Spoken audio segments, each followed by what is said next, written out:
डेस vermis mysteries के page number 87 में वर्णन है।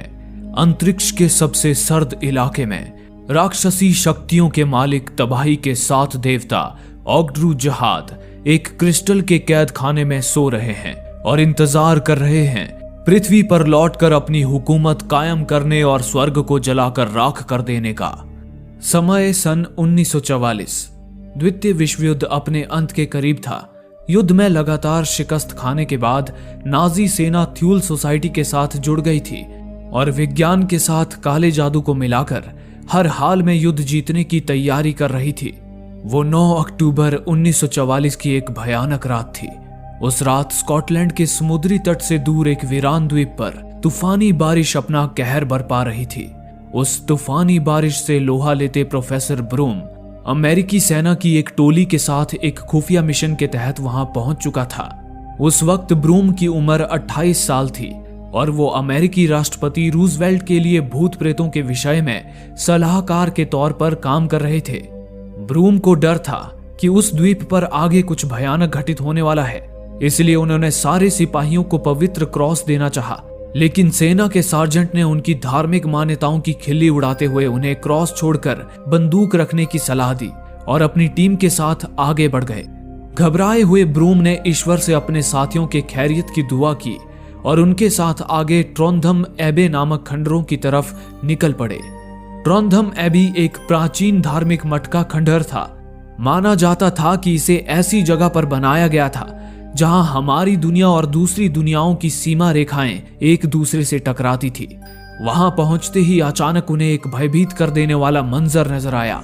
ब्रूम और उसके सिपाही साथियों ने तुरंत ही सतर्क होकर एक दीवार की आड़ ले ली। सार्जेंट ने दूरबीन से देखा कि उन खंडरों में कुछ नाजी वैज्ञानिक और सिपाही किसी प्रयोग को अंजाम देने के कगार पर थे। तभी सार्जेंट को वहां काला गैस मास्क पहना एक विचित्र इंसान दिखा। उसके बारे में पूछने पर ब्रूम ने सार्जेंट को बताया, उस इंसान का नाम क्रोनिन है। वो हिटलर का सबसे खतरनाक हथियारा है और थ्यूल सोसाइटी का मुखिया है। ब्रूम को वहां क्रोनिन की मौजूदगी किसी भयंकर विनाश का संकेत दे रही थी। ब्रूम की ये चिंता जायज थी क्योंकि वहां काली शक्तियों के पुजारी ग्रिगोरी रास्पुतीन और उसकी वैज्ञानिक प्रेमिका इल्सा भी मौजूद थी। रास्पुतीन ने इल्सा को अपने काले जादू की किताब सौंपते हुए उसे सदा अमर और जवान रहने का वरदान दिया और कहा, इल्सा, अगर आज के एक्सपेरिमेंट में मैं मर जाऊं तो भविष्य में ये किताब हमें दोबारा मिलवा देगी। ये कहकर रास्पुतीन हिटलर से किया अपना वादा पूरा करने आगे बढ़ा। उसने अपने हाथ में एक दस्ताने जैसा अनोखा डिवाइस पहन लिया जिसके तार एक घूमते गोलाकार मशीन से जोड़ दिए गए। फिर रास्पुतीन ने ऐलान किया, आज मैं जो भी करूंगा उसे बदला नहीं जा सकता। इस मशीन से मैं एक पोर्टल खोलूंगा और तबाही के 7 देवता ऑग्ड्रू जहाद को जगाऊंगा जो हमारे दुश्मनों को जलाकर राख कर देंगे और फिर उनकी राख से एक नई दुनिया का जन्म होगा। ये ऐलान कर रास्पुतीन ने अपना दस्ताने वाला हाथ गोले की ओर किया और मंत्र पढ़ने लगा। रैग्नारोक अनुंगला अनुंग। मंत्र उच्चारण करते ही उस दस्ताने से एक बिजली सी तेज ऊर्जा निकली जिसने उस घूमते हुए गोले में अंतरिक्ष के उस सर्द जगह का पोर्टल खोल दिया जहां शैतान ऑग्ड्रू जहाद कैद था। पोर्टल खुलते ही ऑग्ड्रू जहाद भी जाग गया और पृथ्वी की ओर बढ़ने लगा। उधर खतरे को भांपकर प्रोफेसर ने सार्जेंट से कहा, सार्जेंट, हमें तुरंत उस पोर्टल को बंद करना होगा, नहीं तो ये शैतान धरती का विनाश कर देंगे। ये सुनते ही सार्जेंट तुरंत हरकत में आ गए और नाजी सेना पर हमला बोल दिया।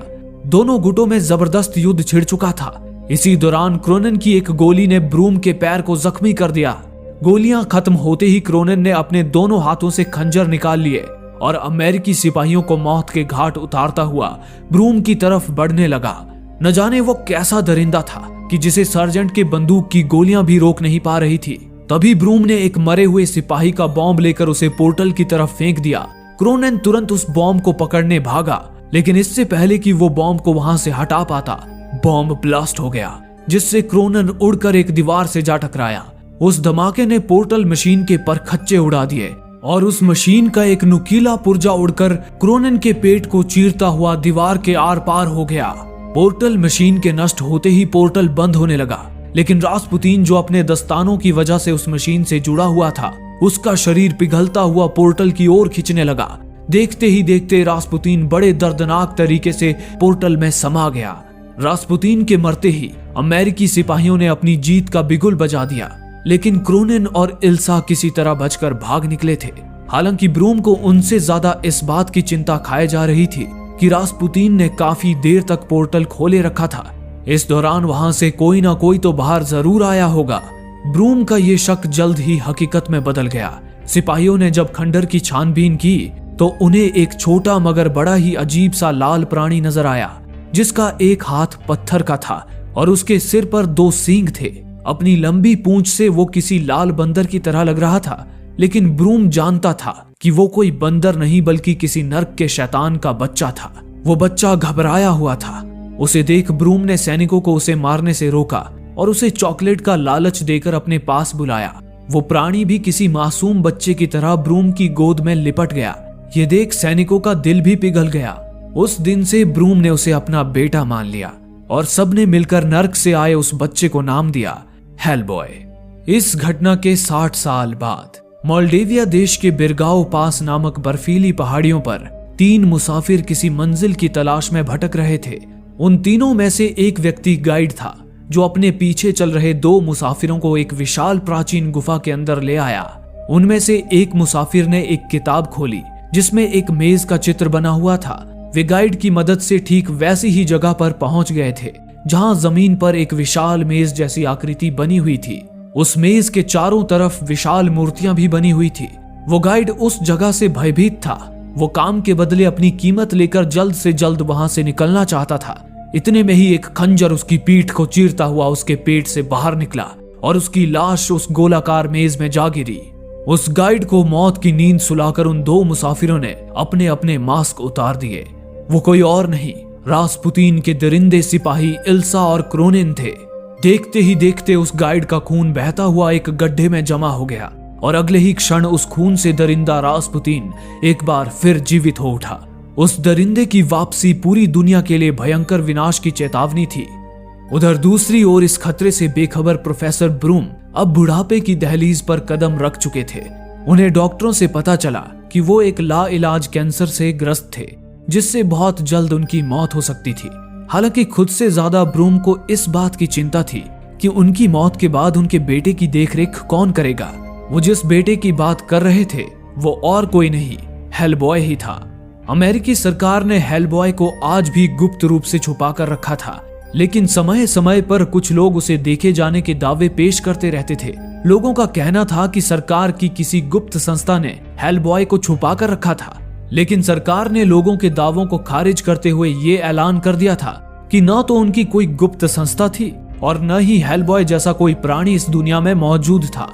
हालांकि सरकार का ये दावा एक सफेद झूठ था। असल में bureau for paranormal research and defence, in short BPRD नाम की सरकार की एक गुप्त संस्था थी, जिसकी शुरुआत सन 1945 में प्रोफेसर ब्रूम ने ही की थी। ये संस्था नाजियों के समय से ही पैरानॉर्मल यानी कि भूत प्रेतों से संबंधित घटनाओं की छानबीन करती आई थी। इस गुप्त संस्था को छुपाने के लिए सरकार इसे वेस्ट मैनेजमेंट सर्विस के नाम से चलाती थी।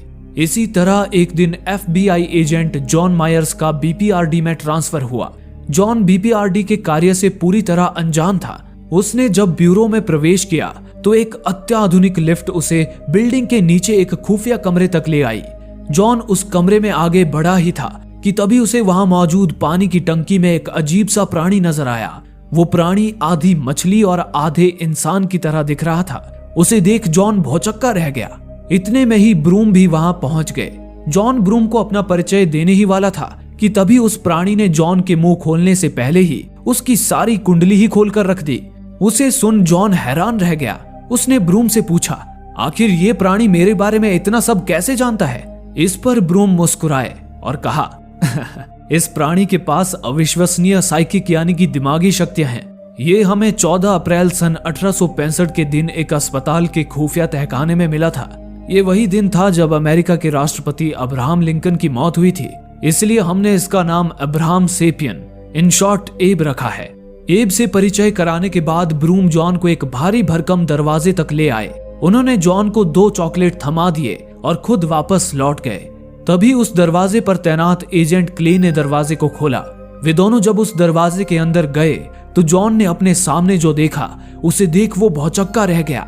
जॉन के सामने विशाल लाल शरीर और हथौड़े के हाथों वाला हेलबॉय सिगार पीता हुआ कसरत कर रहा था। एजेंट क्ले ने जॉन को बताया, हमने सालों से हेलबॉय को यहाँ छुपा कर रखा है।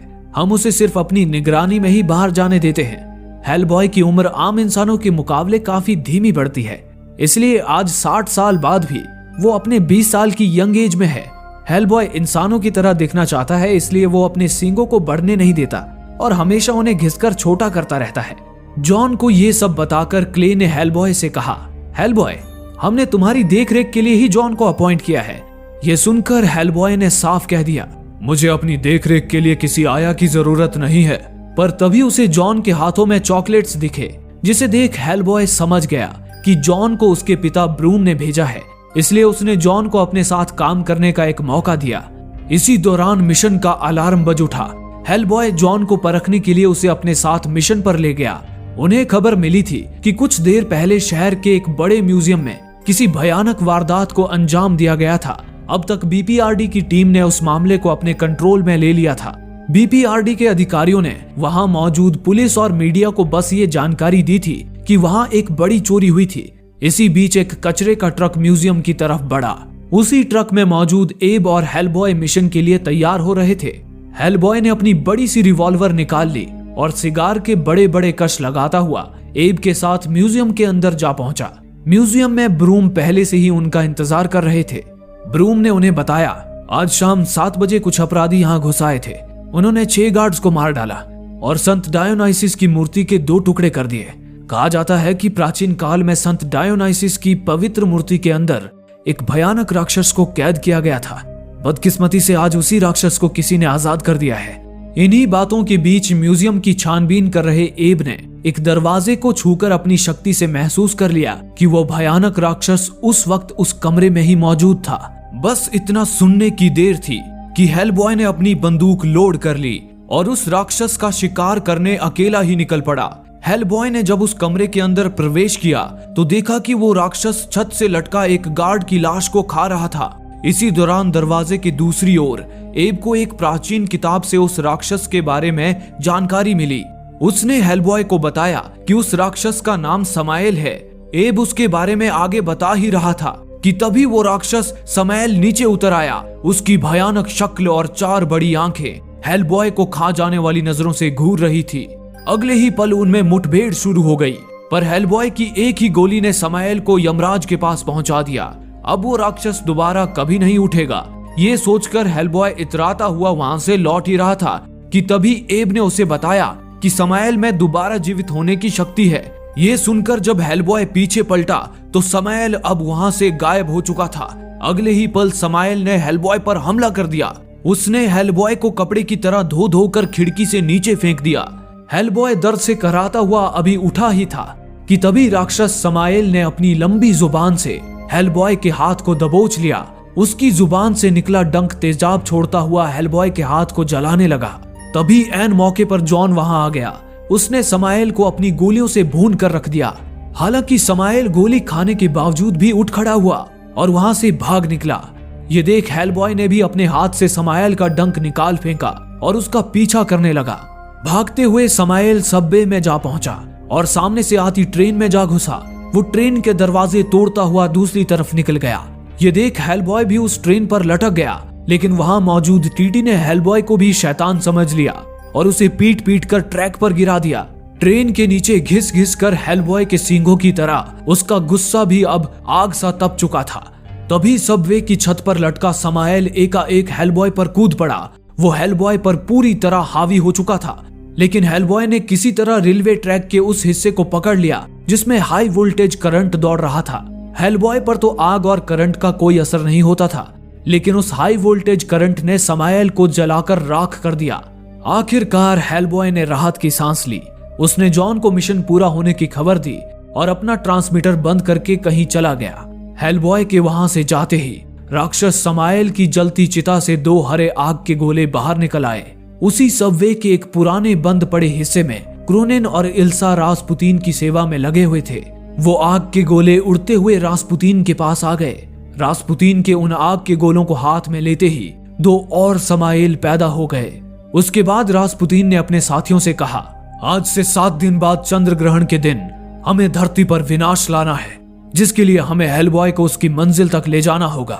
एक ओर जहां रास्पुतीन हेलबॉय को लेकर कोई विनाशकारी षड्यंत्र रच रहा था, तो दूसरी ओर उस खतरे से बेखबर हेलबॉय अपनी दोस्त लिज से मिलने मेंटल हॉस्पिटल जा पहुंचा था।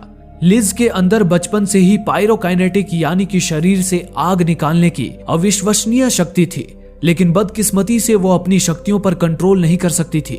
जब भी उसे कोई गुस्सा दिलाता था या जब उसे डर लगता था तो उसके शरीर से भयंकर आग निकलती थी, जिसमें झुलसकर उसके आसपास मौजूद लोग मारे जाते थे।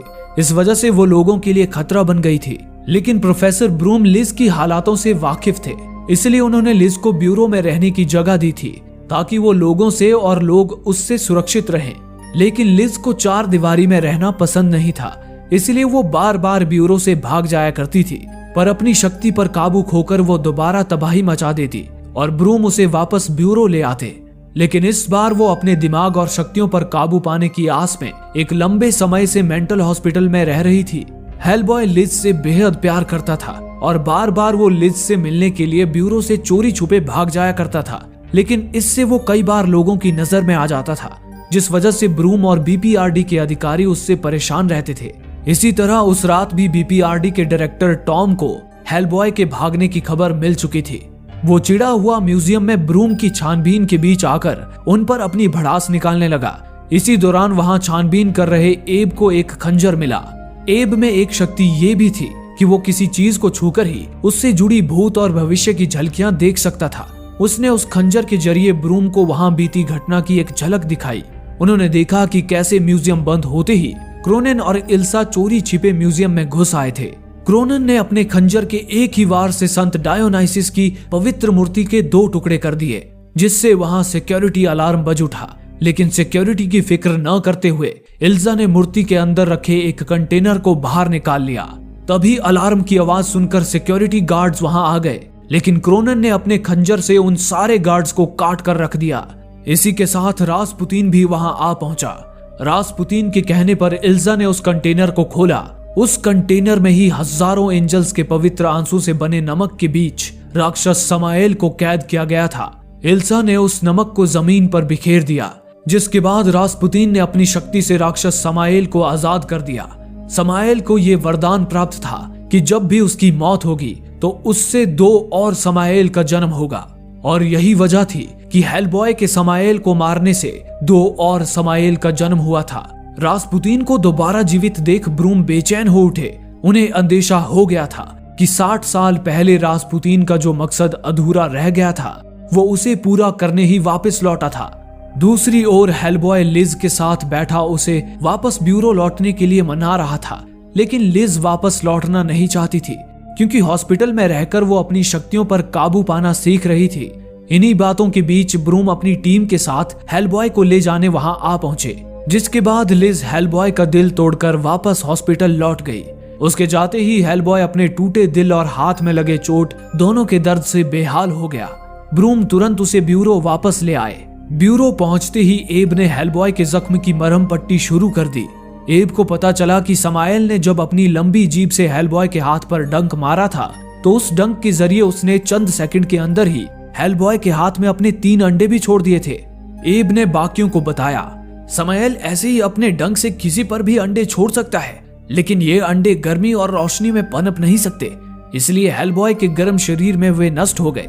हालांकि अगर समाएल के अंडों को नमी और अंधेरे से भरी जगह मिले तो वो आसानी से पनप सकते हैं। ये सुनकर हेलबॉय का माथा ठनका और उसने कहा, सबवे में जब ट्रेन मुझ पर से गुजर रही थी तब समाएल मुझसे दूर था। हो ना हो उस वक्त उसने कहीं ना कहीं और भी अंडे जरूर दिए होंगे, इससे पहले कि उन अंडों में से न जाने और कितने समाएल पैदा होकर दुनिया में तबाही मचाने लगते। हेलबॉय और एब ने उन अंडों को ढूंढकर उन्हें नष्ट करने का ठान लिया। फिर उसी रात मेंटल हॉस्पिटल में लिज अपने सुहाने सपनों में खोई हुई थी। तभी अचानक रास्पुतीन उसके कमरे में प्रकट हो गया। रास्पुतीन अपने षड्यंत्र को अंजाम तक पहुंचाने के लिए ये चाहता था कि लिज और हेलबॉय एक साथ रहें। उसने लिज के माथे पर किस करके उसके सुहाने सपने को भयानक सपने में बदल दिया। लिज सपने में उस समय को देखने लगी जब वो छोटी थी और उसकी शक्तियों की वजह से कुछ बदमाश बच्चे उसे चुड़ैल कहकर पत्थर से मार रहे थे। लेकिन तभी डर और घबराहट की वजह से लिज की शक्ति उस पर हावी हो गई और उसके शरीर से आग बरसने लगी, जिसने उसके आसपास मौजूद लोगों और घरों को जलाकर राख कर दिया था। वो बुरा सपना याद आते ही घबराहट की वजह से हॉस्पिटल में भी लिज का शरीर आग की लपटों से घिर गया। उसके शरीर से निकले आग के सैलाब ने पूरे हॉस्पिटल को जलाकर राख कर दिया। हॉस्पिटल में हुई इस तबाही की खबर ब्रूम तक भी पहुंच चुकी थी। ब्रूम ने उसी वक्त लिज को ब्यूरो वापस लाने की जिम्मेदारी जॉन को सौंप दी। फिर उसी रात हेलबॉय और एब भी अपनी टीम के साथ समाइल के अंडों को नष्ट करने सबवे के एक नमी और अंधेरे से भरे हिस्से में जा पहुंचे। उस जगह के नीचे सालों पहले बंद हो चुका एक जलाशय था। एब ने अपनी शक्ति से पता लगा लिया कि उस जलाशय के अंदर ही समाइल के सारे अंडे मौजूद थे।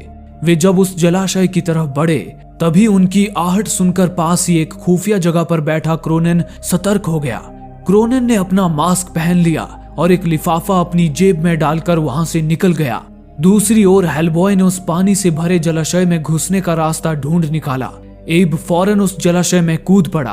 पानी की गहराइयों में गोता लगाते ही एब को समाइल के अंडों का ढेर नजर आ गया। लेकिन इससे पहले कि वो उन अंडों को नष्ट कर पाता, अचानक समाइल ने पीछे से उस पर हमला कर दिया। एब किसी तरह उससे बचता बचाता हुआ एक पतले दरार में जा घुसा, जबकि समाइल का विशाल शरीर उस दरार में घुस नहीं पाया, इसलिए समाइल उसे छोड़कर चला गया। लेकिन इस जद्दोजहद में एब बुरी तरह घायल हो चुका था। उसने अपने साथियों को अपने खतरे में होने का संकेत दिया, लेकिन बदकिस्मती से उसके जिन 2 एजेंट्स को वो संकेत मिला वो खुद मौत के मुंह में थे, क्योंकि अब एक नहीं बल्कि 2 समाइल से उनका सामना हो चुका था। इससे पहले कि वे समाइल पर गोली चलाते, समाइल ने उन दोनों को एक के बाद एक दबोचकर उन्हें जिंदा ही खा लिया। अब समाइल के शिकारी खुद ही उनके शिकार बनते जा रहे थे। उधर हेलबॉय सुरंगों की छानबीन करता हुआ क्रोनिन के ठिकाने तक पहुंच चुका था। तभी उसका ध्यान वहां रखे क्रोनिन की मशीनी खोपड़ियों से होते हुए एक प्राचीन चित्र पर गया। वो चित्र राक्षस समाइल का था। उस चित्र के नीचे लिखा हुआ था कि जब भी समाइल मरेगा तो उससे 2 समाइल का जन्म होगा। बदकिस्मती से वहां सिर्फ समाइल का चित्र ही नहीं था, बल्कि खुद समाइल भी वहां ऊपर बैठा हेलबॉय को निहार रहा था। हेलबॉय को उसकी भनक लगी ही थी कि तभी समाइल एकाएक उस पर झपट पड़ा और वे दोनों एक सुरंग से होते हुए लोगों से भरे प्लेटफॉर्म पर जा गिरे। उन दोनों में जबरदस्त भिड़ंत होने लगी। समाइल लगातार हेलबॉय पर भारी पड़ता जा रहा था। उसने हेलबॉय को मार मार कर बुरी तरह जख्मी कर दिया, लेकिन उसी जख्म ने हेलबॉय के गुस्से का पारा चढ़ा दिया, जिसके बाद हेलबॉय उठा और अपने पथरीले हाथ से समाइल पर मुक्के बरसाने लगा। उसने समाइल की जीभ धर दबोची और उसे चलती ट्रेन के सामने फेंक दिया। वो तेज रफ्तार ट्रेन समाइल को कुचलती हुई निकल गई और वो मारा गया। लेकिन हर बार की तरह इस बार भी समाइल के मरते ही 2 और समाइल का जन्म हो गया। मुसीबत बस इतनी ही नहीं थी, बल्कि अब तो पानी में मौजूद अंडों से भी ढेर सारे समाइल जन्म लेने लगे थे। खुशकिस्मती से अब तक एब पानी से बाहर आ चुका था। वहीं दूसरी ओर एजेंट क्ले सबवे के सुरंग में बैठा हेलबॉय का इंतजार कर रहा था। तभी क्रोनन उस तक पहुंच गया। उसे देख क्ले ने घबराकर क्रोनन पर अपनी बंदूक की सारी गोलियां दाग दी, पर ना जाने वो दरिंदा किस मिट्टी का बना था कि उसके शरीर से खून की जगह धूल गिरने लगी। क्रोनन ने एक ही झटके में क्ले को खंजर घोंपकर मार डाला। क्ले के मरते ही क्रोनन ने अपनी छाती से एक चाबीनुमा चीज घुमाई और खुद भी छटपटाता हुआ बेजान होकर वहीं गिर पड़ा। जब हेलबॉय वहां पहुंचा तो अपने दोस्त क्ले की लाश देख वो भावुक हो गया। कुछ देर बाद वे सभी ब्यूरो लौट चुके थे। ब्यूरो में एब अपने इलाज की प्रक्रिया में था। उसके पास खड़े हेलबॉय को उसकी चिंता हो रही थी। उसी वक्त जॉन लिज को मनाकर ब्यूरो ले आया। हेलबॉय ने जब लिज को देखा तो उसके चेहरे पर मुस्कान लौट आई थी। ब्यूरो लौटते वक्त जॉन और लिज में काफी अच्छी दोस्ती हो गई थी। ये देख हेलबॉय को जॉन से जलन होने लगी थी। फिर उसी रात जॉन लिज के साथ कॉफी पीने बाहर चला गया। ये देखकर तो जलन के मारे हेलबॉय का तन बदन सुलग उठा। वो अपने कमरे की दीवार तोड़कर उनकी जासूसी करने निकल पड़ा। इसी दौरान ब्यूरो में ब्रूम क्रोनन की लाश की ऑटोप्सी कर रहे थे। साथ ही वो क्रोनन के बारे में मालूम सारी जानकारी रिकॉर्ड भी करते जा रहे थे। उन्होंने बताया, करीबन 107 साल से जीवित क्रोनन एक ऐसा हैवान था जिसे सर्जिकल एडिक्शन यानी कि सर्जरी कराने का नशा था। उसने अपने शरीर के हर एक अंग को सर्जरी करवाकर उनकी जगह मशीन फिट कर रखे थे। यहाँ तक कि उसने अपनी आंखों की दोनों पलकें और ऊपर और नीचे के होठ भी सर्जरी से निकलवा दिए थे। अपने कटे पिटे शरीर और उखड़े चेहरे की बैक्टीरिया से सुरक्षा के लिए ही वो गैस मास्क और प्रोटेक्टिव बॉडी सूट पहनता था। दशकों पहले ही उसके शरीर का सारा खून सूखकर धूल में बदल चुका था।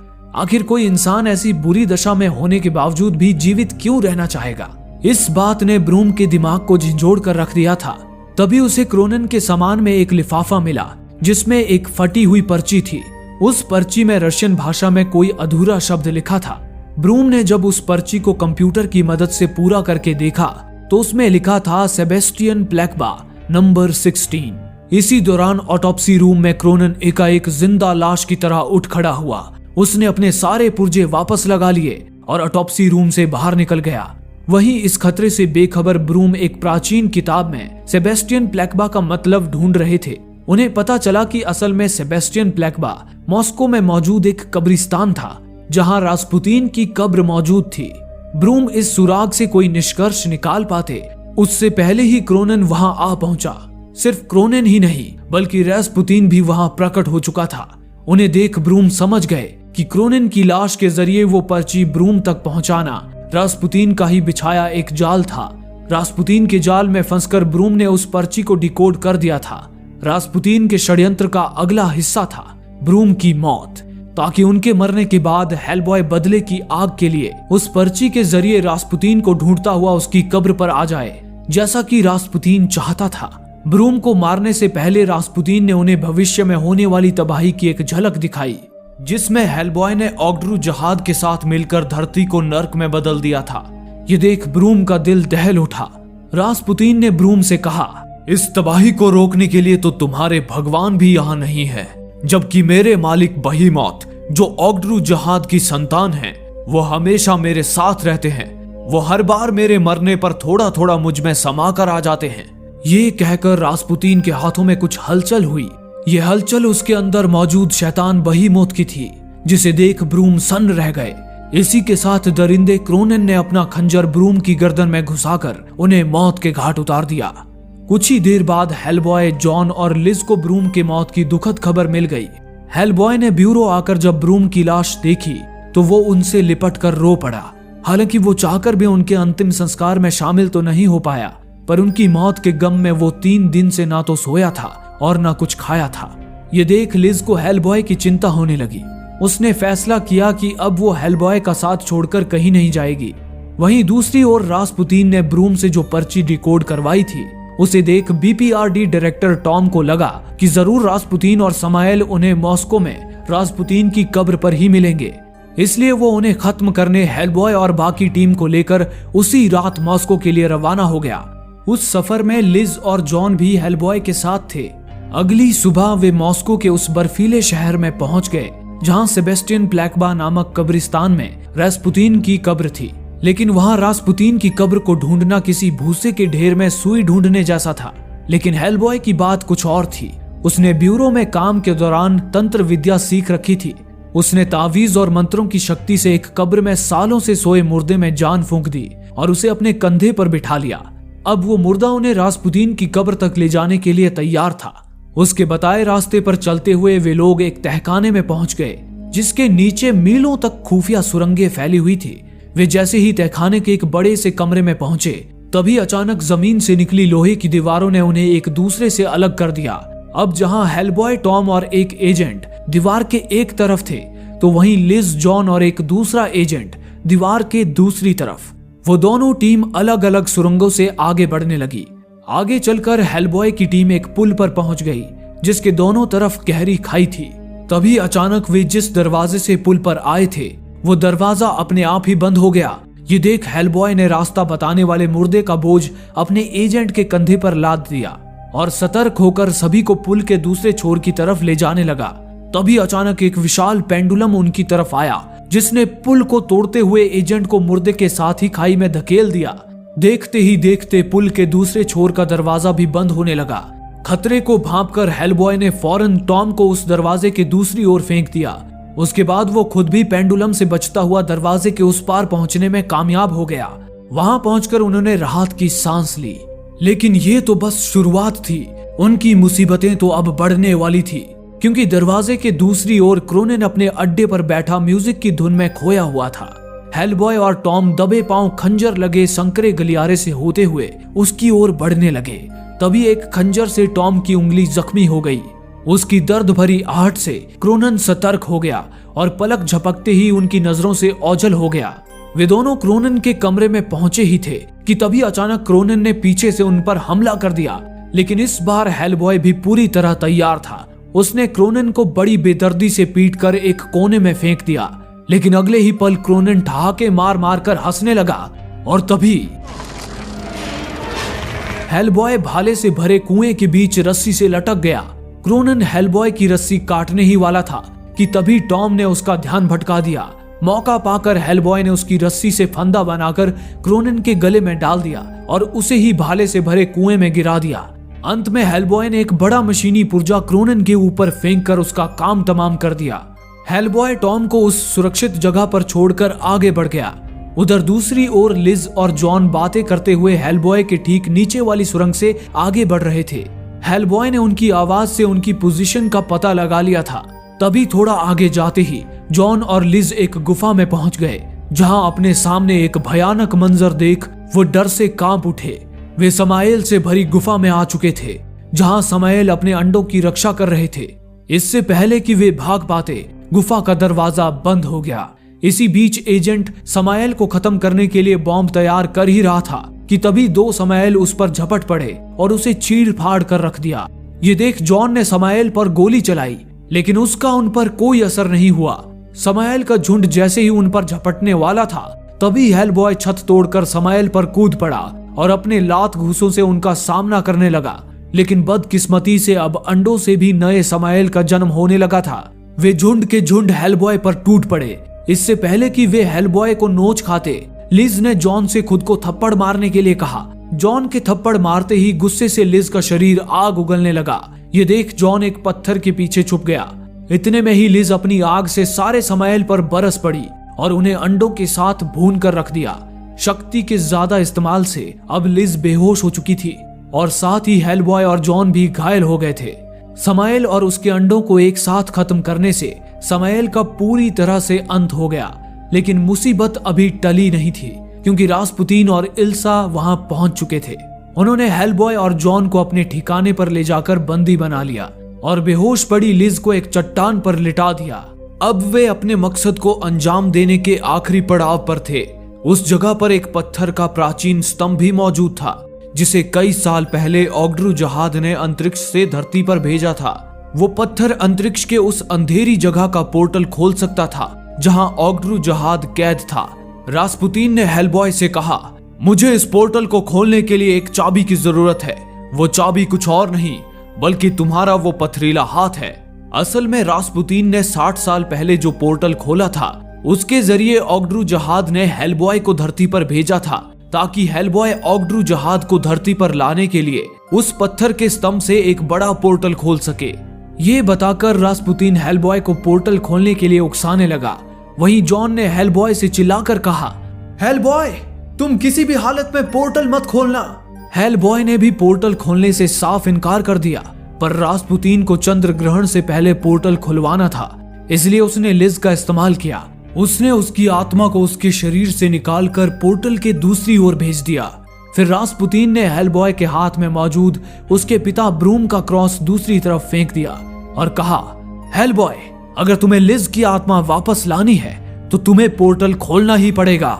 इस पर हेलबॉय लिज के प्यार के खातिर रास्पुतीन की बात मानने पर मजबूर हो गया।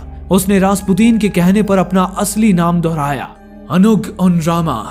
अपना असली नाम बोलते ही हेलबॉय सारे जंजीरों से आजाद हो गया। उसके आग उगलते सींग वापस उगाए और उसके सिर और पथरीले हाथ पर भी नर्क की आग सुलगने लगी। अपनी पिछली जिंदगी भूलकर अब हेलबॉय भी नर्क का शैतान बन चुका था। हेलबॉय आगे बढ़ा और अपना पथरीला हाथ उस प्राचीन पत्थर में घुसाकर चाबी की तरह उसे घुमाया, जिससे उस पत्थर से ऊपर की ओर आग की एक लपट सी निकली, जो बिजली की तेजी से ग्रहण लगे चांद तक पहुंच गई और चांद पर एक पोर्टल खुल गया। उस पोर्टल के खुलते ही ओग्ड्रू जहाद भी अपने क्रिस्टल की कैद से आजाद हो गए। आधे ऑक्टोपस और आधे सांप के आकार के वे 7 विशाल दानव पृथ्वी की ओर बढ़ने लगे। अब हेलबॉय के दूसरे ताले को खोलते ही वे पृथ्वी के वायुमंडल में प्रवेश करने वाले थे। हेलबॉय ने जैसे ही दूसरे ताले में अपना हाथ डाला, तभी उधर जॉन ने जंजीरों से अपना एक हाथ आजाद कर लिया और हेलबॉय के पिता ब्रूम का क्रॉस उसकी तरफ फेंका। हेलबॉय के उस क्रॉस को पकड़ते ही उसकी हथेली पर क्रॉस का छाप पड़ गया और उसे अपनी पिछली जिंदगी याद आने लगी। इसी दौरान जॉन ने लात मारकर इल्सा को चित कर दिया और जंजीरों से आजाद हो गया। उसने हेलबॉय को समझाया कि उसे अपने पिता से मिला इंसानियत का तोहफा गंवाना नहीं चाहिए। वहीं रास्पुतीन हेलबॉय को यह कहकर उकसाने लगा कि तुम्हारा जन्म ही विनाश के लिए हुआ है, तुम्हें अपना मकसद पूरा करना ही होगा। ये सुनकर हेलबॉय एक पल के लिए असमंजस से घिर गया, लेकिन अगले ही पल उसने अपने सींग तोड़कर रास्पुतीन के पेट में घुसा दिए। हेलबॉय के सींग तोड़ते ही वो पोर्टल भी बंद हो गया और चांद के साथ साथ पूरी दुनिया से संकट का ग्रहण खत्म हो गया। हेलबॉय लिज को उठाकर जॉन के साथ वहां से जाने लगा, लेकिन तभी उन्होंने देखा कि रास्पुतीन के अंदर मौजूद शैतान बहीमौत तबाही मचाने के लिए उसके शरीर को चीरकर बाहर निकल आया था। रास्पुतीन अपने मकसद में नाकाम हो चुका था, इसलिए सजा के तौर पर बहीमौत ने रास्पुतीन के साथ साथ इल्सा को भी कुचलकर मार डाला। इस दौरान हेलबॉय लिज और जॉन को उससे दूर ले आया था, पर हेलबॉय का काम अभी खत्म नहीं हुआ था। उसने जॉन से बॉम्ब लिया। वो बहेमौत को खत्म करके वापस लौटने ही वाला था कि तभी बहेमौत ने उसे ही अपनी ओर खींच लिया और उसे खाने की कोशिश करने लगा। तभी हेलबॉय ने फौरन अपने हाथ में मौजूद बॉम्ब का पिन खींच दिया। उसके बाद उस दानव ने हेलबॉय को बॉम्ब सहित जिंदा ही निगल लिया, लेकिन तभी बम का धमाका हुआ जिससे उस दानव के चिथड़े उड़ गए और हेलबॉय उसके पेट से बाहर निकल आया। उस दानव को खत्म करके हेलबॉय लिज के पास आया। लिज की धड़कनें अब भी बंद थी। तभी हेलबॉय ने अपने पूरे दिल से लिज के कान में उसका नाम पुकारा। उसके पुकारते ही लिज होश में आ गई। इसे हेलबॉय के प्यार की ताकत कहें या हेलबॉय को नर्क से मिली शक्तियों का असर, जो लिज को मौत के मुंह से भी बाहर खींच लाई थी। लिज के जिंदा होते ही उन दोनों ने एक दूसरे से अपने प्यार का इजहार कर दिया और हमेशा साथ रहने का वादा कर लिया। दोस्तों, आप में से काफी लोगों का कहना है कि हमारे वीडियोस आप तक नहीं पहुंच पा रहे हैं। उसके लिए आप सब्सक्राइबर बटन को दबाने के बाद नोटिफिकेशन बेल पर क्लिक करें और ऑल का ऑप्शन सिलेक्ट कर लें, ताकि हमारी सारी वीडियोस की नोटिफिकेशन आप तक पहुंच सके। धन्यवाद।